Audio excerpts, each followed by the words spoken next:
Hello and welcome to Wellness Wednesdays. My name is Sally Duplantier. I'm the host of Wellness Wednesdays, and I'm also the founder of a company called Zing. My mission is to help older adults live their best life longer through better nutrition, more movement, less stress, better sleep, and more joy. And I'm delighted to welcome Dave Barry today because clearly he has a lot to say about fun and laughter and joy. Welcome, Dave. Thanks for having me. I'm delighted you're here. So a few thank yous before we get started. As a lot of you know, this program is free to the community, but it's not free. So I count on the support of the community. And this is our growing list of community supporters. And all the people in red have become a supporter this year. So thank you. We also rely on promoting partners to help spread the word about Wellness Wednesdays. And some new promoters this time are Barker Fun, Behavior Matters, and Moldau Senior Living. So thanks to all of you. Now, I'm delighted to welcome Dave. I feel like I grew up on Dave's column and Dave's books. He is a Pulitzer Prize-winning columnist and humorist. His column ran in 500 newspapers, and it was the inspiration for a TV show, which you may have seen, called Dave's World. And he is the author or co-author of over 45 books of humor, parody, comic novels, and children's novels. And some of you may know that he just wrote a new book, his new novel called Swamp Story, just came out in May. But today we're here to talk about a very special book, which is a book called Lessons from Lucy, The Simple Joys of an Old Happy Dog. And I'm going to hold it up, tell you a quick story. My twin sister sent me this book for no reason, not as a birthday present or anything. She said, I think you will like this. Well, I loved it. I loved it, Dave. I loved the humor. I loved the wisdom. And I said to her, gee, I'm going to ask Dave Barry if he'll be on Wellness Wednesday. It was kind of like if we were little kids, it would have been like a double dare. And here he is. So I am delighted to welcome you. And I want to acknowledge that we are giving this book away to some randomly selected book winners. I'll be sending that out today. So let's dive in. We're going to talk about the book. But before we talk about the lessons, Dave, tell me a little bit about why you wrote this book. Basically was the intimations of my own mortality. I turned 70. I'm about to turn 76. So this was 6 years ago. And at the time, my dog, Lucy, who is still with us, she was turning 10. She's now almost 16. And so in dog years, Lucy and I were approaching the same age. And I wasn't happy about it, particularly. Somehow, I don't know, turning 60 didn't bother me that much. Turning 70 felt like, gosh, that's old. I'm old. And it got me thinking about my attitude, my behavior. And it got me thinking about Lucy and her attitude, her behavior. And I decided she was doing a much better job of aging than I was. She just seemed happier and more content, which is, I don't know if that's a sane thing to say about a dog, but that's how I felt about it. So the premise of the book was to look at things that Lucy does, that dogs do in general, and see if there was some way to adapt those things to my own life. And that's really what the book is. It's a series of things that Lucy does, that really dogs in general do, that I found that I wasn't doing. And I like to stress, I'm not really a self-help book author, really. I'm a humor writer. Most of the time, my books don't help people at all. Most of the time, people read my books and they go, God, I'm actually worse off for having read that book. But so, and I don't mean to suggest that I am some like guru of life and that I know more about how to live than other people. I don't. There's nothing in this book that isn't common sense, that people don't all really know, that I knew. The problem with my life anyway was that I wasn't doing things doing things that I used to know to do and I just stopped doing or didn't think enough about, and that dogs just naturally do. So it's nothing, nothing shocking or surprising. It's just things that I thought I should pay more attention to in my life than I was paying attention to, that Lucy just seemed to know to do. Yeah, yeah. And we're going to go through those. But that's what I found also, Dave. I mean, it was funny, but it was really appropriate. And I just turned 70, as most of my audience knows. And I found myself thinking the same thing. I'm like, yeah, I could learn this. Okay. So lesson 1 is called Make New Friends and Keep the Ones You Have. So what have you observed about Lucy as an older dog and making friends?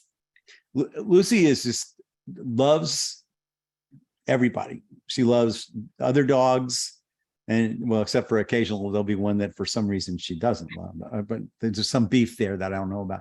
And she really loves people. Every person that Lucy meets, she wants to get to know. She, runs right up to everybody, is very friendly to everybody. And it just seems to take a great deal of joy in just interacting with other people, other dogs. And I found that, and I think this is something that's true generally of men more than it is of women. I found that the older I was getting, the less interaction I was having with other people, including people who had been my friends for a long time.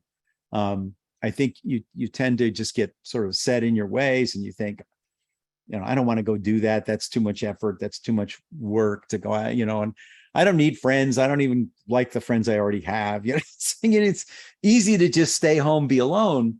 But it makes you lonelier. It makes you more insular. And so, and this was a real effort on my part. I thought, like, who are the people that I used to talk to all the time and I don't talk to at all anymore? And those were my old friends. And I started making a point of calling them up. And I still do that. What's been harder is making new friends. I still have this. I've always been relatively shy person, and I don't naturally flow into social situations. But I've been trying to not assume that I'm not going to like anybody if I go to a party. To my shock, I find that there are people that I don't know already that are still worth getting to know. And so I've been trying harder to do that. But I think you deprive yourself of a source of liveliness and joy in your life when you deprive yourself of other people. Yeah, I think it's so true. And I think I was a little surprised to find out that you were kind of shy and geeky growing up, and that some of that has stuck with you. Say a little more about that. Well, I think a lot of times if you find people who are into humor that's my career is humor. I was elected class clown of my high school class, and I've always been, Mr. Joke guy. But I think a lot of times that is a defense. It's a way of pushing people a little bit away, because if you're making jokes, they don't really know what you really think. It's a way of having people, interacting with people without letting them get too close. I've always been that a little bit. It just got worse, not just more pronounced as I got older, this tendency to just push people back, push them away. Yeah. Do you think the pandemic had anything to do with this in terms of not seeing friends? Yeah, I mean, it's not me, it's the whole world. A lot of people missed a lot of social interaction, and people who have a tendency to avoid contact with others, it became a really good excuse to not. And then I think, unfortunately, there have been people who, since the pandemic, well, you can't say it's ever over, but since it's subsided substantially, are still using that sort of as a reason to not interact with other people, which I think is unfortunate. I'm not an expert on this, but from what I read, there's been a lot of increase in the kinds of social problems that come up when people are too isolated. Yeah, it's so true. One of the things that I study quite a bit, and we've talked about in our programs, is the link between social isolation and dementia. So it's really key. This was a good lesson. This was a good impetus for me, because you're so right. My dog Bella, and everybody knew I was going to talk about Bella. oh my God, the dishwasher repair guy, like comes in, and then pretty soon he's not fixing the dishwasher. He's on the ground playing with her, with her toys. He's picking her up. She's kissing him. Yeah, great And the joy. thing is, dogs never go through that. With people, you're always like, am I, do I look right? Am I going to say the right thing? What if I don't like this person? Dogs never even consider any of those possibilities. It just immediately, whoever it is, comes in the door, Charles Manson, it doesn't matter, rush right up. Hey, let's be friends. Let's play. Let's hang out, I know. God help us if anybody tries to rob the place, because Yeah. Bella would be making friends with them. All right. So let's go on to lesson 2. And this one was really profound to me. You said, don't stop having fun. And if you have stopped, start having fun again. And you you shared a story about getting Lucy to put on her leash, but she needed to play with her ball first. Tell us that story. Well, yeah, Lucy, dogs generally, I think, like to play. And I'm not sure what evolutionary need that meets for them, but Lucy loves to play, and she's now old, and she's like, when she gets up, she's arthritic, and she has to, but she still wants to play. She wants, like, we have the game you're describing, which is when she wants to go out. She, like all dogs, is very excited when it's time to go out, but she will never just come to me when I hold the leash in my hands, even though she knows ultimately she's going to have to come to me and get the leash put on before we can go outside. She always runs off and kind of makes me chase her. And she loves that. And then she'll go find we call it a ball. It's any like random tough stuffed animal that she's gradually reduced to a filthy wad of spit, basically. But it's very important to her that she have the ball in her mouth. And I have to chase her around, and she still does that. She still does it every time. Whenever we see another dog, Lucy wants to play with that dog. And I think, again, when I looked at my own life, you get older, and you there are things that you used to do just because they were fun, just for the entertainment of it, that you don't do anymore because I'm too old for that. A lot of these are social things, but just in general, you feel it's unsuited to you at whatever age you are getting to be, that people your age don't do these things anymore. And the result is you do less and less, do the things that just brought joy to you. And I think a lot of that is just this feeling that you have to have a certain amount of dignity when you get old. And I'm saying, no, you really don't. You don't have to be any more dignified. Or you certainly shouldn't let that get in the way of doing something that you consider to be fun. And I mean real fun. I don't mean like, what I call senior fun, which is activities where you basically sit around grinning.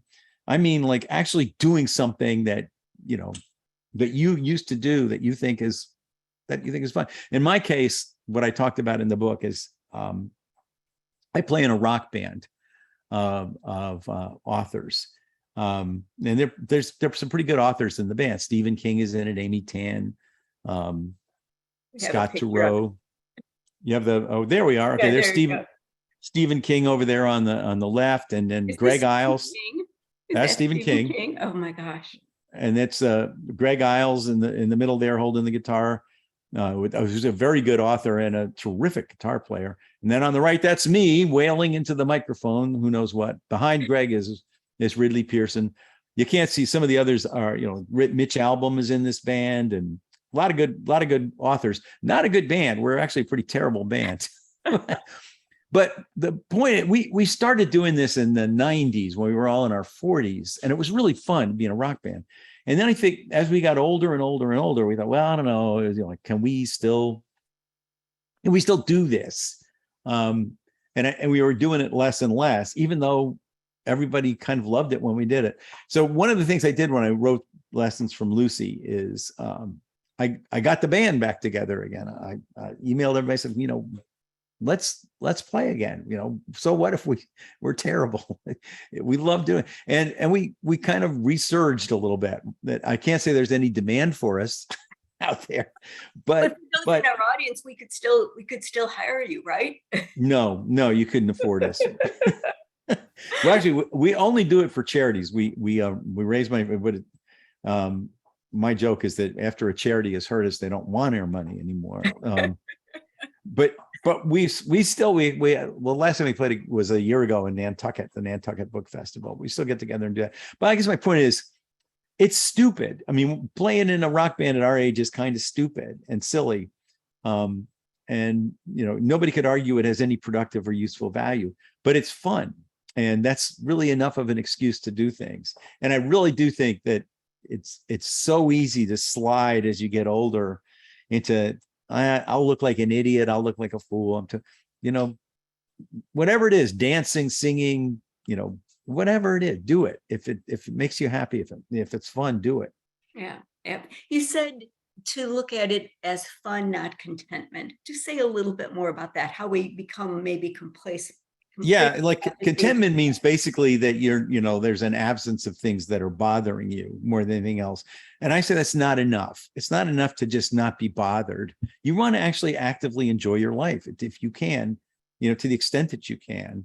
I mean, it's not to say you can party like you did when you were 20 or should, but there was, I mean, I know there was a lot more spontaneity in my life when I was a young man. And that sort of drains away when you become a parent and then, whatever, and you have all these responsibilities. But when you get to be my age, you don't have most of those responsibilities anymore, but the spontaneity is gone. You just tend to do whatever the easiest thing is. And which is fine, but I think there's nothing wrong in going for it and, putting yourself out there a little bit. Yeah. But I think, even when I think about ageism, it's just this idea that as older adults, we think I can't because, and what you're saying is don't let those, that stop us from having fun. Right. Whose opinion are you worried about at our age? Like, why do you care? Yeah. Why do you care? What anybody thinks anymore? It's just like, just shouldn't matter to you that much. This is your life. This is what you've got, use it. All right, we're going to go on to the next lesson. And somebody had asked me to make Dave bigger on screen. So I'm only going to show the slide for a second, and then I'll turn it, I'll shut it off. So lesson 3, oh my God, all of these, Dave, were so profound to me. So lesson 3 was pay attention to the people you love, not later, right now. And you shared a story about how Lucy and how all dogs are fully present. Say more about that. Yeah, the one of the truly great things about dogs is, and it's a quality that we lose so fast, people do, is how focused they are on the people they love, which is, fortunately for us, it's us. They've been patterned, genetically to really love people. That makes them a very special kind of animal. But it's something we don't do nearly as well. When I'm with my wife or my kids or my grandkids, it's very easy for me to slip into looking at my phone, or looking at a screen, some kind of screen, or reading the newspaper, or just anything but noticing that the people that matter most to me in the entire world are right there with me, that I only have a limited amount of time with them, and that every second I spend on something else, unless it's really important, is probably wasted compared to what that same second would be worth if I spend it focusing on them. And Lucy never forgets this. When I'm in the room with Lucy, she's looking at me.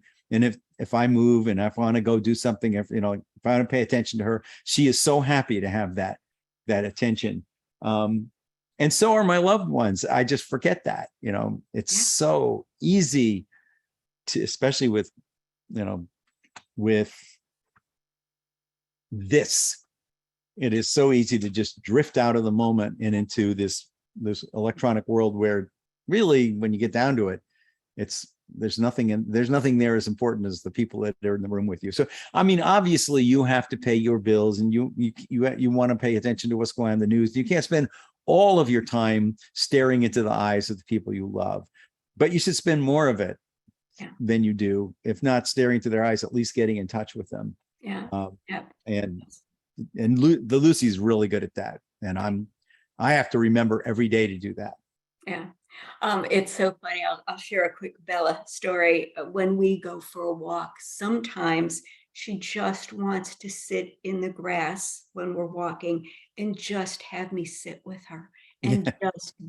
just be present. And I'm about efficiency, and this is an exercise walk and enough sniffing, and like, Mom, like, let's just hang, let's just enjoy this moment. So Yeah, but my wife and I, my wife Michelle and I, we're empty nesters now. Both our kids are gone, so it's us in the house and Lucy. But if we're in two different parts of the house, this is a problem for Lucy because she wants to be with us both. So she has to monitor where we both are, and she will move from room to room to room, and she will always know where the other one is. And she will pick a spot where she can either see us both, or if she can't see us both, she'll pick one of us, but then she'll go and check on the other one. So like the happiest moments for her, if we both happen to be in the kitchen and we're talking, Lucy will come and sit right down in between us and look at me like as if she's part of the conversation. She's the happiest dog in the world then, because both of us, she's with her pack. She's with the people that matter to her, and that's why we love dogs. Yeah, no, it's the same thing, and I'm sure the dog lovers out there in our audience are saying the same thing. So I think it's just another piece of wisdom. Like, we spend too much time looking at our devices when it's just not even important. Like, there's no email that I'm going to get, like, between now and 2 o'clock or 3 o'clock that's like so important. No, and when you're getting ready to die, you are never going to say, God, I wish I looked at Twitter more. I wish I'd spent more time on this website. You're not going to say that. You're going to want the people you love to be with you, and you're going to wish you had spent more time with them. Yeah. Everyone knows this. Everybody knows this. This is the message you get from every funeral you attend. God, this is it. Life is going to end. And what did I do? What am I doing with it?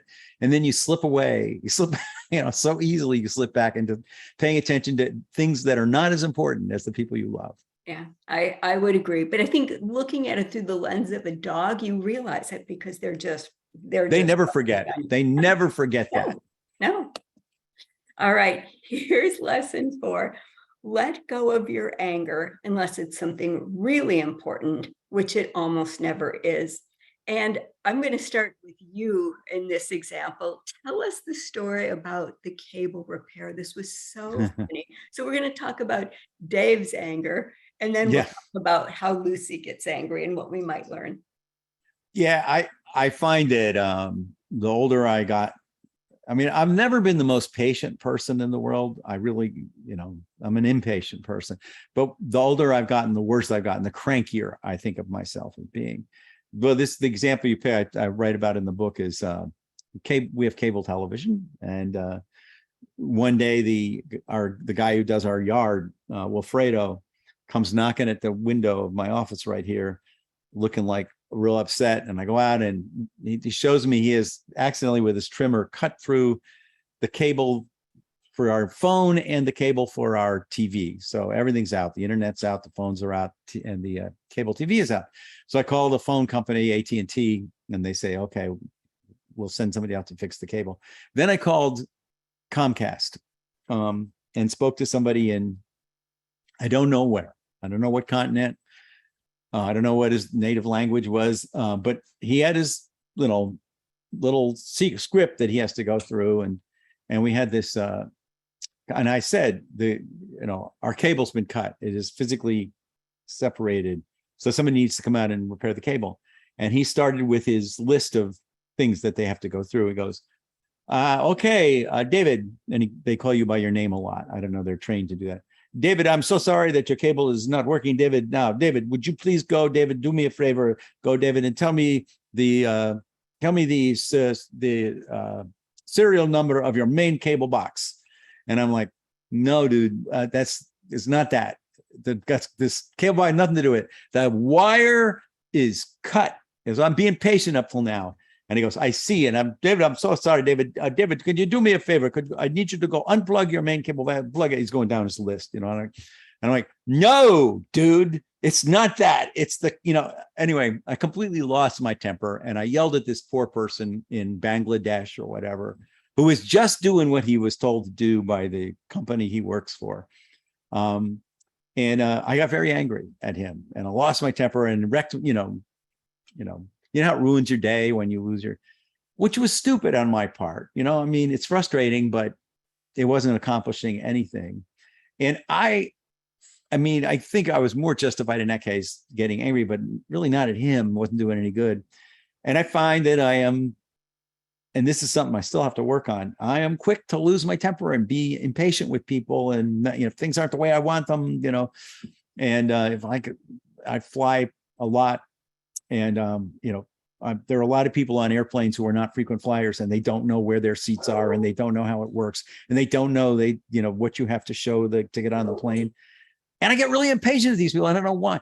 And I guess the point is, Lucy, and the thing is, when I do that, when I get angry, it stays with me. My mood changes, and I'm like gonna, just not, I'm not enjoying myself, and it can go on for quite a while. Whereas Lucy, she does get angry. In fact, you can't hear her, but she's right now out there barking at on an airplane. She doesn't like contrails. I don't know what they ever did to her, but she's right now running around our pool barking at the contrails. But as soon as that contrail is gone, she will lie back down and be fine. She will get over her anger instantly. So that was one of the things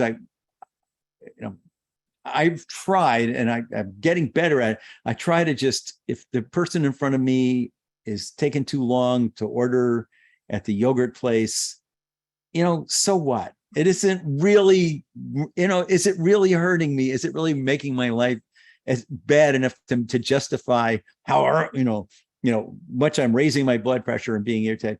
And I've tried, let me put it this way. I've tried to be more like Lucy, a little more Zen, a little quicker to just let it go. She's really good. She just lets it go. It's a good reminder. The other day I accidentally locked Bella in her dad's office because she followed me. I didn't even know she was there. I left, and he came home, and she's barking and scratching, and she's just all so anxious and irritated. And Mom locked me in. He opens the door, and she's like, okay. Okay. Yeah. Oh, that's done now. Yeah, this is an important lesson. All right, somebody just wrote in the chat that these would also be good lessons for teenagers, which is true. Yeah, well, good luck teaching teenagers teaching them anything. Yeah, teaching them anything. Okay. Okay, this is funny. Lesson 5: try not to judge other people by their looks, and don't obsess about your own. And you had a pretty funny story in your book about you and Lucy and a dog named Brutus. So tell us about that. Yeah, there's a dog in our neighborhood, and you get to know all your neighborhood dogs when you have a dog walking around, who is the ugliest dog in the history of dogs. I mean, I'm not sure it even qualifies. It's more like a hairy toad, just not an attractive, and Lucy, as far as that dog is Brad Pitt. She just runs so happy to see this dog, and it's like slobbering all around. Lucy's thrilled to meet. And I'm thinking, like, I wish that I had that ability to just, and dogs really are very good about this. They don't really care what anybody looks like, and they don't even think about what they look like. Dogs don't look in the mirror. And I think it's very hard if for a human to do that, to just set that aside completely and just judge everyone by how they act and how they respond to you, and the things that really matter, especially when we're getting older and we're not getting better looking. No matter what we were to begin with. So it's just, that one is just simple. Don't judge people by how they look. As we all should have learned by now, you don't know much. Attractive people can be awful people. And less attractive people can be wonderful people. It shouldn't really even enter into our thought process. But it does. But not for dogs. They're good with if they like you, they like you. It doesn't matter what you look like. It doesn't matter what they look like. And I think One thing I observe, and I'm not proud of this at all, but I'll share it, is just judging people in general. So it's not necessarily about their looks, but oh, they do this different or that different, or Yeah. they drive different, or things like you said, things that irritate us. And it's just like, why, why do we judge so much? Why are we right and they're wrong? And Yeah, and it's like it's so easy to do, and there's so many instances in my own life where people that I thought I was going to hate when I first met him because of some little thing, like because he had a Bluetooth thing in his phone in his ear, whatever. They're always one of those jerks, who turned out, and I'm thinking of a very specific guy when I say that, who turned out to be just great people, fun people I love now. And if I had just stopped at the first thing that I saw, I never would have known that. So yeah, but again, that one's so obvious. Everybody that's every Grimm's fairy tale ever. It's like that's the moral of it. But it's just so easy to live your life without remembering it. yeah, yeah. And again, just thinking about how a dog approaches it. Okay, so Bella has a cousin, Reggie. Our son has a French bulldog who's about 30 pounds. And at first she did call him the creature because he didn't really look like any other dog she'd ever seen. And she said, Mama, I think he's going to eat all my toys. But it was like momentary, and now they play, and he'll lay on his back and roll around and try to entertain her. And like, she doesn't care, she's like, oh yeah, he's my cousin Reggie, he's not the creature anymore. So Yeah. All right, let's take a look at your next lesson.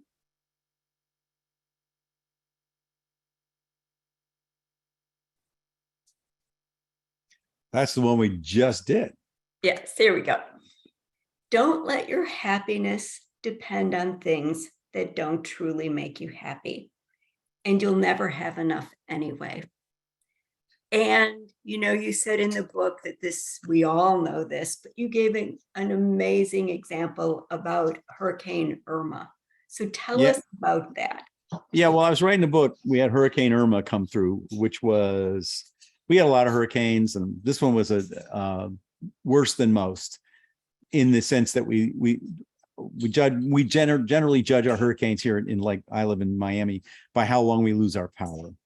And all the worst things can happen, but that's one of the bad things. So when it comes, we live in this world of, and I talked about earlier, of devices and things, and I have my electric guitars, and I have my computers, and I have those things that I use all the time too much.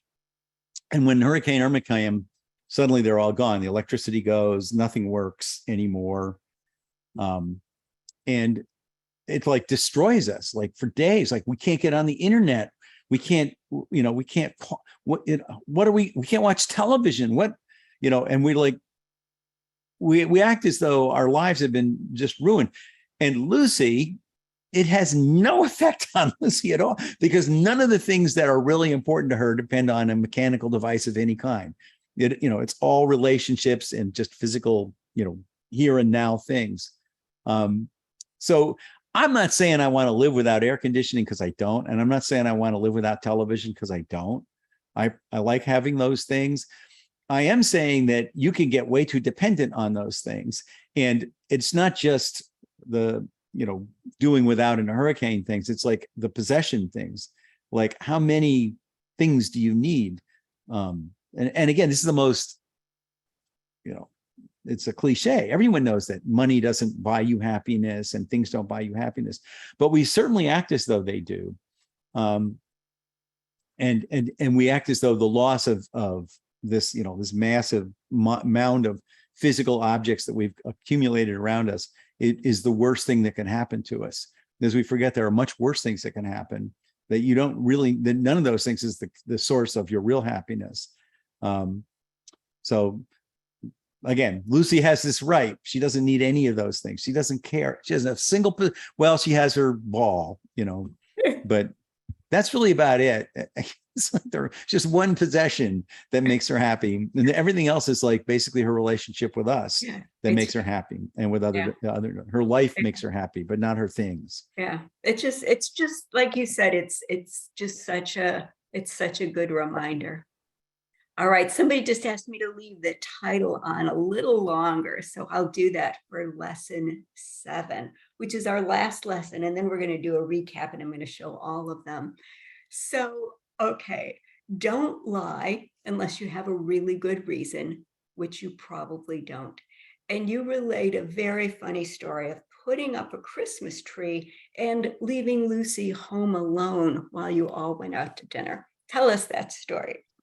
Yeah, this is when Lucy was a puppy, and all dogs go through this puppy thing. And we had put up the Christmas tree, which was, it's a big deal. And my wife and daughter spent many hours on it.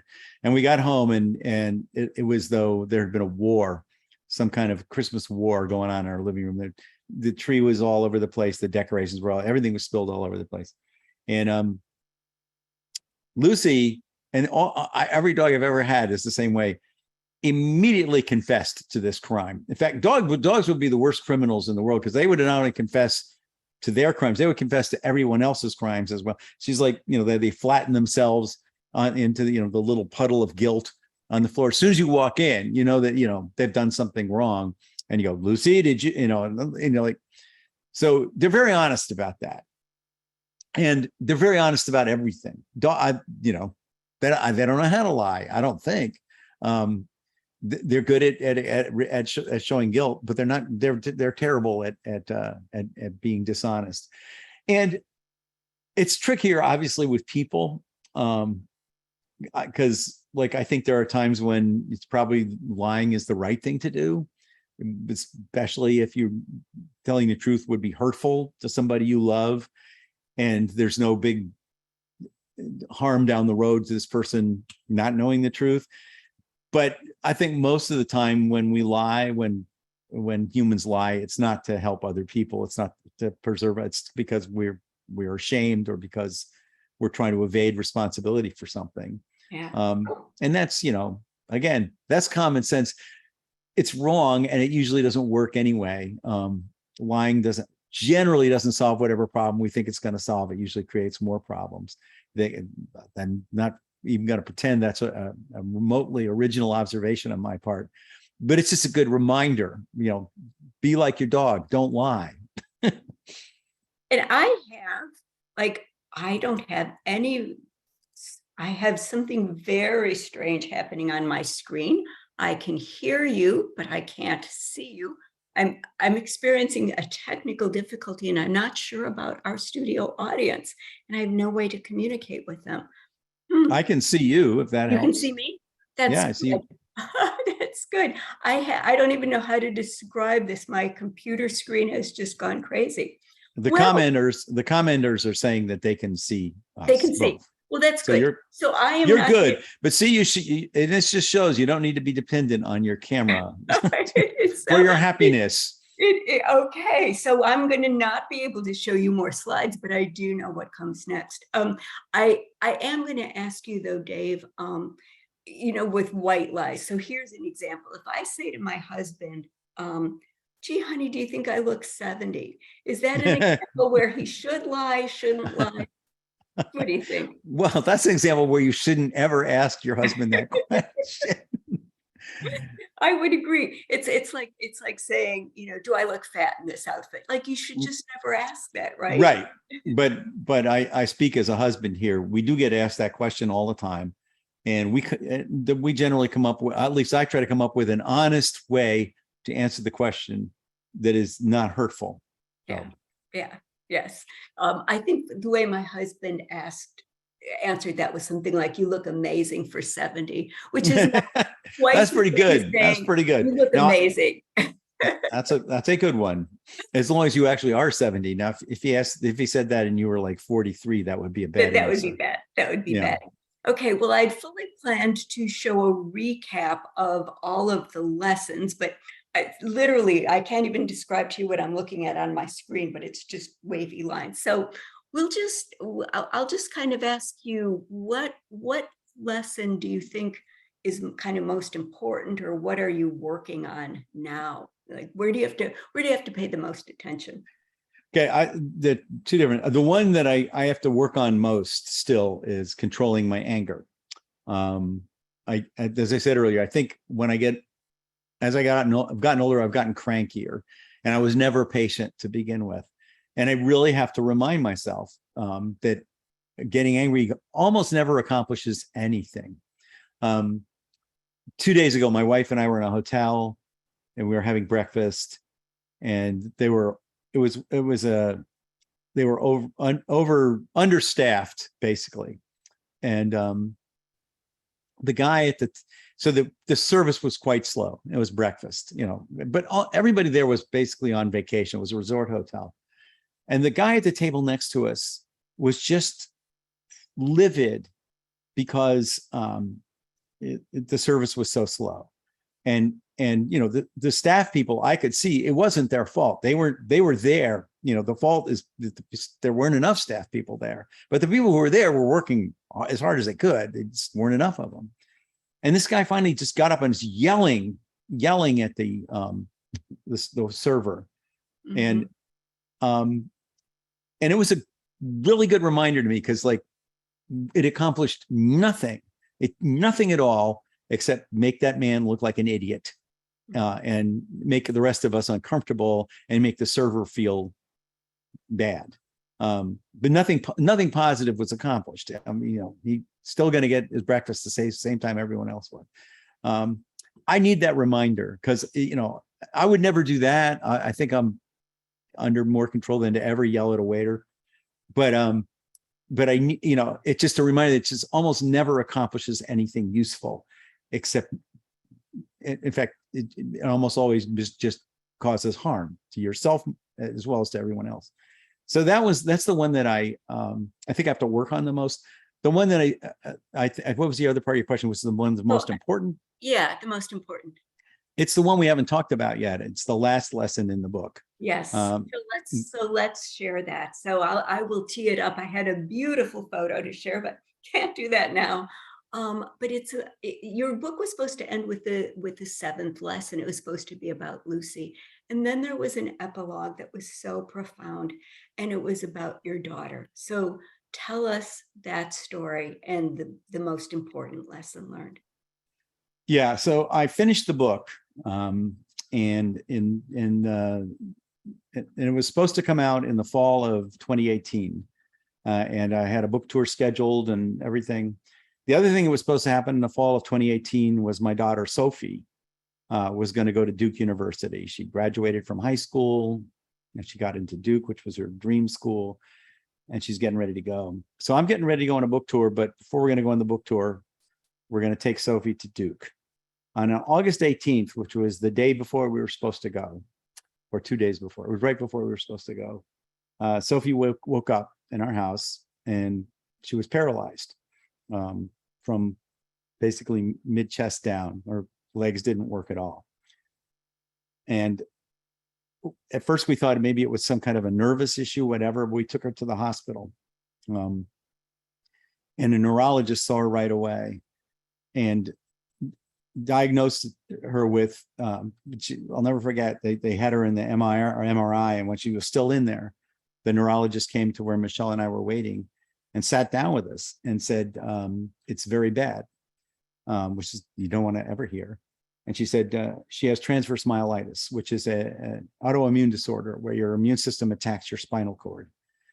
And the neurologist, we've gone from our daughter's going to Duke to now we're sitting there, and the neurologist said a third of the people never recover from this.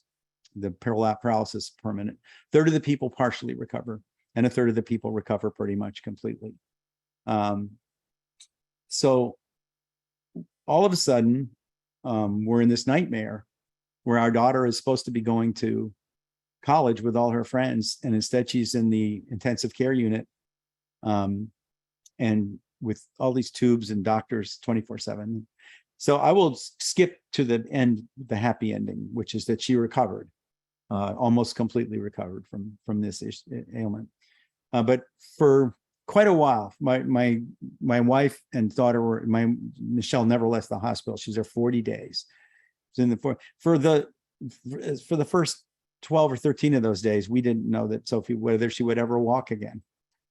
So when it was over. And Sophie, just for the record, she, with a lot of therapy, recovered, got to Duke for the second semester. She was determined she was going to stay with her class, graduated with her class, graduated Phi Beta Kappa, the summa cum laude. She did great and is now living in New York and working. But for a while there, none of that seemed to be possible.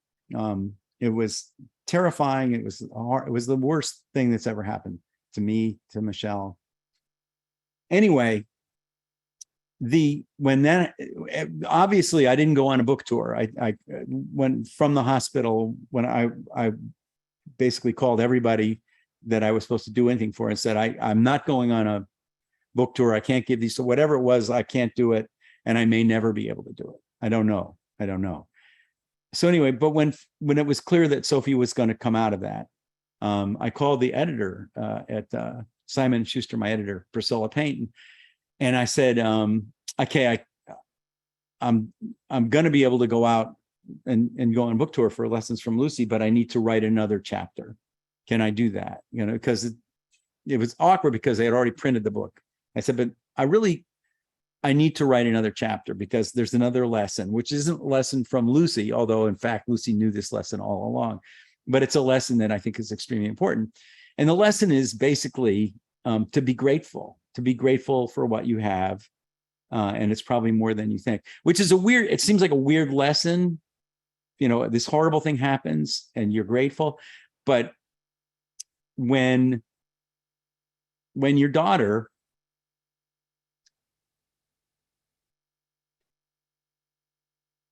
sorry, when you don't know if your daughter's ever going to walk again, you don't care if your roof leaks or your, car doesn't stop. You don't care about any of that stuff. All the things you think matter, you realize don't matter. What matters is, can your daughter walk? So can you walk? When you wake up in the morning, can you get out of bed? Do you have friends? These are the things that really matter.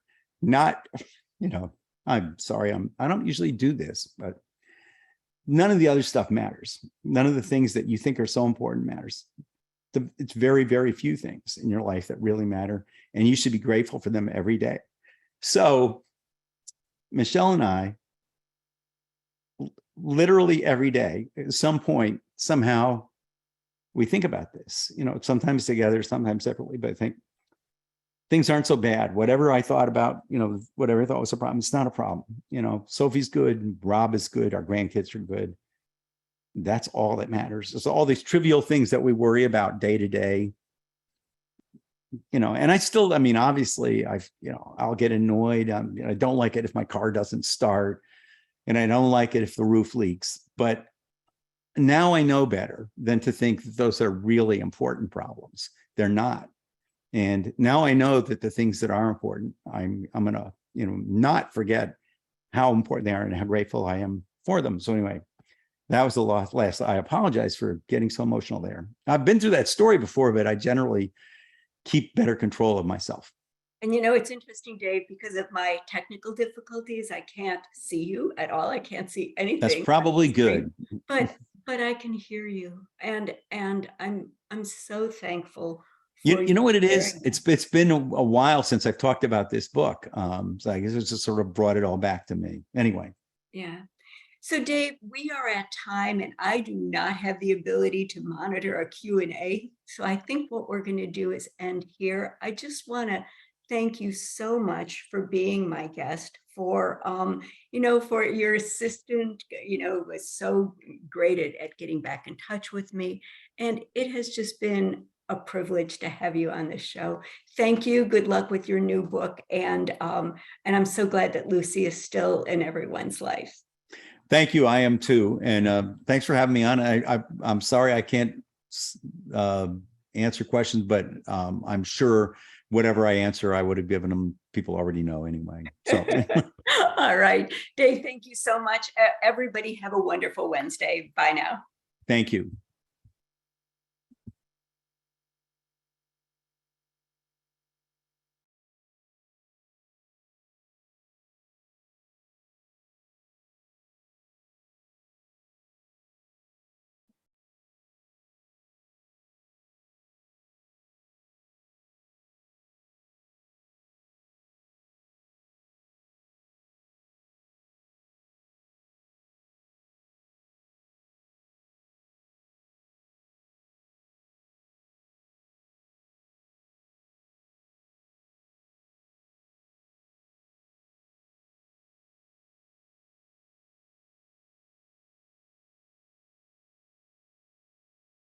Hey there. Hey, Ellie, you're still on camera. FYI.